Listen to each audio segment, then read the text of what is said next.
Welcome to F and F youth channel. এটা একটা উষা 1 HP টুলু pump motor. এটা আমি আজকে এটাকে রিওয়ার্ডিং করে দেখাবো। এটাতে 24টা স্লট আছে, আর এটাতে ক্যাপাসিটার 15 mAh ইউজ করা হয়। আমি পিভিসি সিট ইনস্টল করে রেখে দিয়েছি। নাম্বার প্লেটটা আমি দেখাচ্ছি। দেখুন, এটা উষার নাম্বার প্লেটে উষা লেখা আছে, আর এটা 1 HP।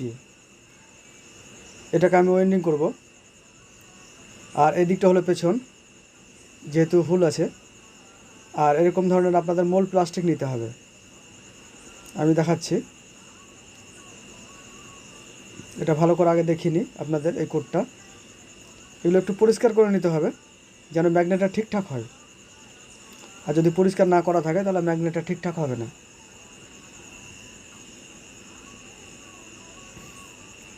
আর এরকম ধরনের মোল্ড প্লাস্টিক নিতে হবে। সব থেকে যে ছোট কয়েলটা, এই ছোট যেটা খাঁজ আছে, সেটা আমি করব 12.5 ইঞ্চি গোল করে। আমি একসঙ্গে 3টে কয়েল বানাবো, 2টো সেট টোটাল। টানটা করেছি আমি 58 করে। এরকম ধরনের আমি 2টো সেট বানাবো। প্রত্যেকটা সেটে 3টে করে কয়েল থাকবে।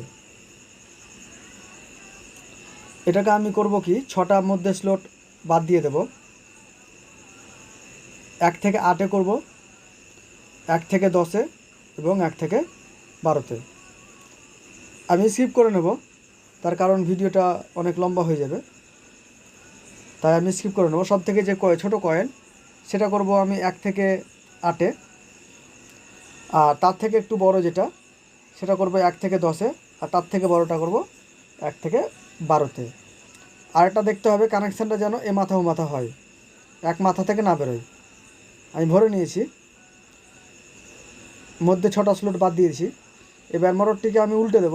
উল্টে দিয়ে সেম আরেকটা সেট আছে, সেই সেটটাকে সেম একই জিনিস 1 থেকে 8-এ, 1 থেকে 10-এ, 1 থেকে 12-তে। মধ্যে 6টা স্লট বাদ থাকবে। সেম একই রকমভাবে করব আমি এটা স্কিপ করে নেব, তার কারণ ভিডিওটা অনেক লম্বা হয়ে যায়। আমি টানটা করেছি 58 করে। টানটা করেছি আমি 58 করে। দেখতে পাচ্ছেন আমি এখান থেকে এখানে করব কয়েলটা, তারপরে এখানে, তারপরে এখানে লাস্ট। এক কথায় 1 থেকে 8-এ, 1 থেকে 10-এ, 1 থেকে 12-তে। মধ্যে 6টা স্লট ফাঁকা রাখবো। দেখুন আমি ফাঁকা রেখে দিয়েছি। এবার লাস্ট যে কয়েলটা আছে 1 থেকে 12-তে। আর কানেকশানটা দেখতে হবে যে মাথা থেকে বেরিয়েছে বাম দিক থেকে ডান দিকে যেন যায়, এটা আমাদেরকে লক্ষ্য রাখতে হবে। যদি আমরা এটা না লক্ষ্য রাখতে পারি, যদি একটু ভুল করি, তাহলে মোটর বাঁধাটা ভুল হয়ে যাবে।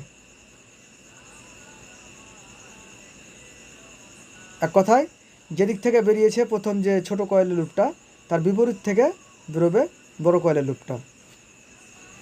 এটা আমাদের একটু মাথায় রাখতে হবে। এবার 1 থেকে 12-তে আমি কয়েলটা ইনস্টল করব। আর ডান দিক থেকে বাম দিকে যেন যায়, এটা আমাদের লক্ষ্য রাখতে হবে। বারবার আমি হাতের আঙুল দিয়ে দেখাচ্ছি যেন আপনাদের মাথায় থাকে। আমি এটা করে নেব, স্কিপ করে নেব, তার কারণ ভিডিওটা অনেক বড় হয়ে যায়। যেন ভিডিওটি বড় না হয়ে যায়, আপনারা বিরক্ত না হয়ে যান, সেই কারণে আমি স্কিপ করে নিই। আর আমার চ্যানেলে যারা নতুন, তারা অতি অবশ্যই আমার চ্যানেলটিকে সাবস্ক্রাইব করবেন এবং পাশে থাকবেন। আমি ভরে নিয়েছি। এবার কানেকশানটা, প্রত্যেকটা কয়েলেরই 2টো করে লুপ বেরিয়েছে। এইবার করব কি, এ মাথা থেকে ও মাথা কানেকশান করব, সামনাসামনি আমি কানেকশানটা করব। আর ভালো একটা টিউব দিয়ে দেব ওই জয়েন্টের মাথায়। আমি সোল্ডারিং করব, আমি ফায়ারিংয়ের মাধ্যমে সোল্ডারিং করি। আমি করে নিয়েছি, পাকা করে নিয়েছি, সোল্ডারিং করেছি স্পট ওয়েল্ডিং দিয়ে। এবার আমি স্টার্টিং কয়েলটা করব সেম একই। আর যেটা রানিং কয়েলটা করেছি আমি 22 নম্বর তার দিয়ে, রানিংটা করেছি আমি 22 নম্বর তার দিয়ে 58 করে টান। আর 12.5 ইঞ্চি লম্বা গোল করে। আর স্টার্টিংটা করছি আমি সেম একই 12.5 ইঞ্চি, আর এটাও সেই একই 1 থেকে 8-এ, 1 থেকে 10-এ এবং 1 থেকে 12-তে। দেখুন আমি করে নিয়েছি। আর প্রত্যেকটা কয়েলকে করতে হবে কি সাইজ করে নিতে হবে, রানিংটা হোক বা স্টার্টিংটা হোক, তাহলে কি হয় পরবর্তী যে কয়েলটা যখন আমরা ইনস্টল করব যেন অসুবিধা না হয়। আমি করে নিয়েছি। স্টার্টিংয়ের জন্য ব্যবহার করেছি আমি 24 নম্বর তার, টানটা করেছি আমি 75 করে। আর রানিংয়ের জন্য তার লাগবে 450 গ্রাম, স্টার্টিংয়ের জন্য লাগবে 450 গ্রাম, টোটাল 900 গ্রাম তার লাগবে।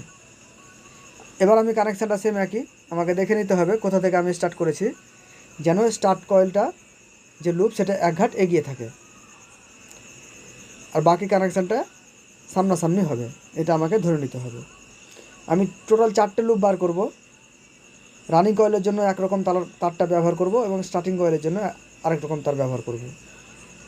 আর কানেকশান করার সময় বাইরে আমি কানেকশান যখন করব তখন আমাকে দেখতে হবে যেন রানিং কয়েলে প্রেসারটা থাকে।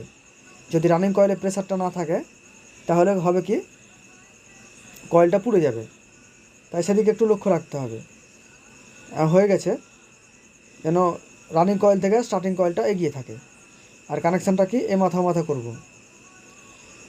আমি এবার এটাকে মধ্যে যেটা আছে স্টার্টিং কয়েল এবং রানিং কয়েলের যে মধ্যে, সেটা আমি 5 নম্বর পেপার দিয়ে ভালো করে কয়েলটা সেলাই করে নেব এবং সেলাই করার পরে বার্নিশ করব। বার্নিশ করে আমি শুকিয়ে নিয়ে মোটরটা ফিটিং করব, তারপর আমি চালিয়ে দেখব। আমি স্কিপ করে নিচ্ছি, আমি ফিটিংও করে নিয়েছি, এবার আমি চালিয়ে দেখব।